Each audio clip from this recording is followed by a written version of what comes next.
Olá, tudo bem? Quero compartilhar contigo hoje a palavra do Senhor em 1 de João, capítulo 5, do versículo 14 ao 15. E a palavra do Senhor diz assim: Esta é a confiança que temos ao nos aproximarmos de Deus. Se pedirmos alguma coisa de acordo com a sua vontade, Ele nos ouve. E se sabemos que Ele nos ouve, em tudo o que pedimos, sabemos que temos o que dele pedimos. Então, quero te fazer uma pergunta. Quer saber se você está pedindo de acordo com a vontade de Deus? Então, te sintonize em Jesus. Permanece nele dia e noite, todo o tempo. Eu vou te mostrar que isso é possível. A pupila, se você olhar no teu olho aí no espelho, a pupila é o centro do olho. Na linguagem do Antigo Testamento, quando se falava de uma pessoa ferindo a outra, dizia-se que tocara na pupila. Isso era terrível.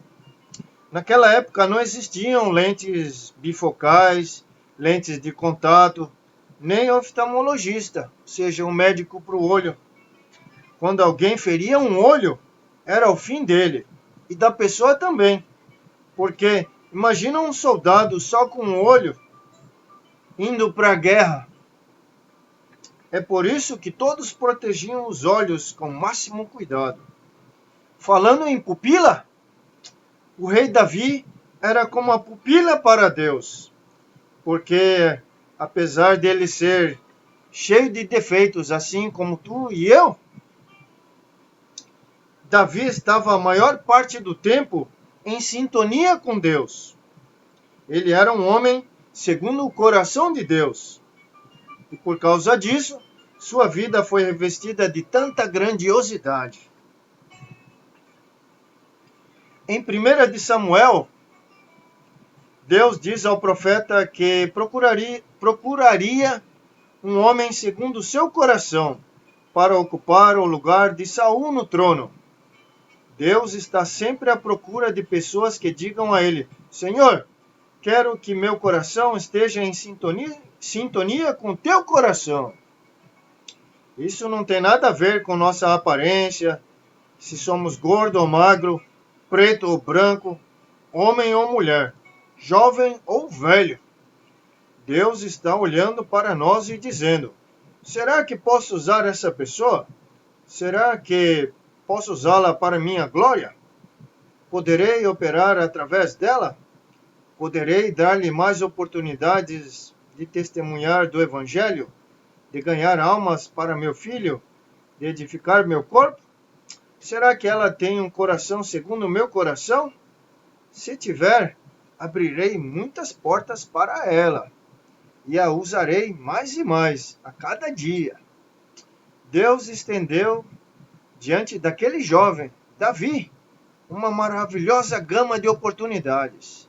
Ele tinha por volta de 18 anos quando foi ungido para ser o fundador da linhagem real, pela qual Jesus Cristo viria ao mundo. Imagine só! Deus estava preparando um jovem que se encontrava nos pastos, cuidando de ovelhas, para ser o iniciador da linhagem do Messias. Que privilégio grandioso!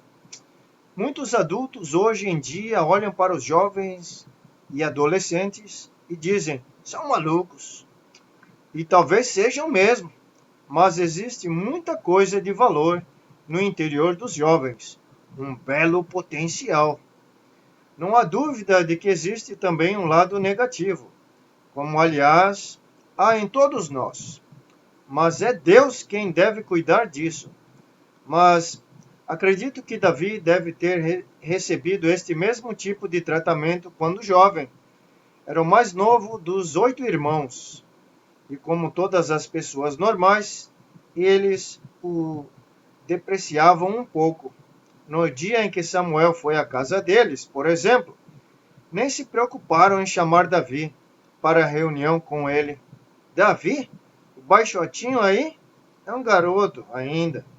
Está no pasto, com as ovelhas. Não se incomode com ele. Mas, do ponto de vista de Deus, o garoto Davi era uma das peças mais importantes de seu imenso plano para todas as eras. É que ele via o coração dele. Para os irmãos, Davi era apenas um jovem irresponsável que brigava com leões e espantava ursos. Mas Deus não estava olhando para o exterior, e sim para o interior dele. E ali ele via um espírito que ansiava por ele. Mais tarde, Davi se tornou o herói nacional. Depois que derrotou Golias e voltou para casa, todo mundo estava querendo fazer parte do seu comitê eleitoral.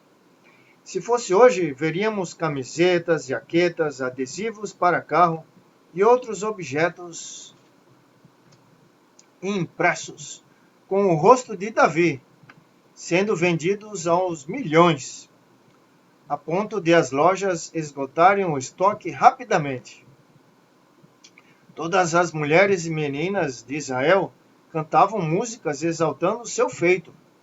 Mas será que essas coisas tinham muita importância para Deus? Lembra-se do que diz 1 de Samuel 16, versículo 7? O Senhor não vê como vê o homem. O homem vê o exterior, porém o Senhor o coração. Quando Deus vê que uma pessoa anseia pela presença dele, não lhe sonega bênção nenhuma. Davi tinha um forte anseio por Deus. Vemos isso em sua vida. Percebemos isso em suas músicas. Salmo 42, versículo 1 ao 2 diz assim: Como suspira a corça pelas correntes das águas, assim por ti, ó Deus, suspira a minha alma. A minha alma tem sede de Deus, do Deus vivo. Quando irei e me verei perante a face de Deus? E Salmo 63, versículo 1 diz assim: Ó Deus, tu és o meu Deus forte, eu te busco ansiosamente. A minha alma tem sede de ti, meu corpo te almeja, numa terra árida, exausta, sem água. Davi tinha a incurável mania de apresentar a Deus todas as situações de sua vida. Quer se tratasse de uma batalha, de uma decisão em família, de um temor indefinido, um sofrimento arrasador, ou um sonho muito acalentado. Fosse o que fosse, a primeira coisa que lhe ocorria era: vou falar com Deus sobre isso. Não que ele fosse um automortificador, desses que cerram os dentes e se impõem uma severa disciplina religiosa. O relógio despertou. Tenho que me levantar e fazer meu sacrifício ritual de todos os dias. Tenho que ler a Bíblia e orar. Nada disso. Para Davi, a comunhão com Deus era uma coisa natural. No momento em que surgia um motivo, ele falava com Deus. Em outras palavras, tudo o que acontecia em sua vida, ele mencionava para Deus. Ele não tinha uma hora silenciosa para comunhão com o Senhor. Ele vivia em comunhão. Pare um pouco agora e pense como transcorreu esse dia para você. Até este momento. Repasse suas atividades, as palavras que pronunciou, as compras que fez, as decisões que tomou. Quantas vezes consultou a Deus? Quantas vezes nesse dia deteve-se um pouco em sua correria louca para buscar a opinião daquele a quem você chama de Senhor? Seja você um homem de negócios, uma dona de casa, uma mulher que trabalha, um universitário, um adolescente, deve habituar-se a usar esse princípio. Se quisermos que Deus nos use de maneira poderosa, precisamos ter um coração voltado para Ele, para a vontade dEle, para as ordens dEle. Tudo que fizermos, por mais simples e secular que seja, deve ser relacionado com a sua pessoa e a sua presença.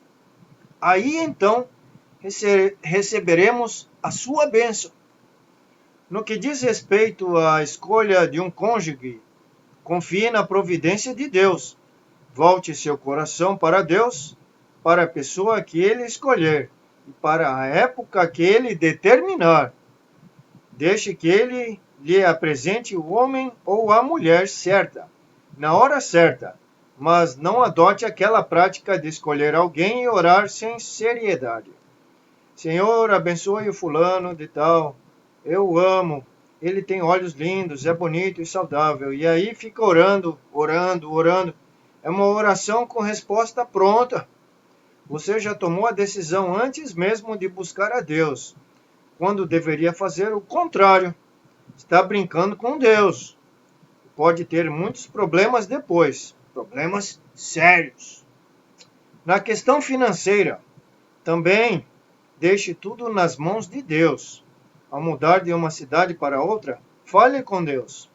Ao mudar de emprego, coloque a situação diante de Deus.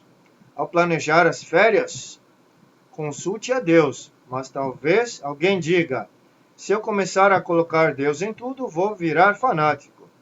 Os fanáticos é que agem assim. Mas é exatamente por isso, porque as pessoas não colocam Deus nos planos de sua vida, que nosso planeta está tão cheio de problemas, de sofrimento, de agonia. As pessoas acham que não precisam relacionar a Deus todos os fatos de sua vida. E Davi iria concordar com isso prontamente.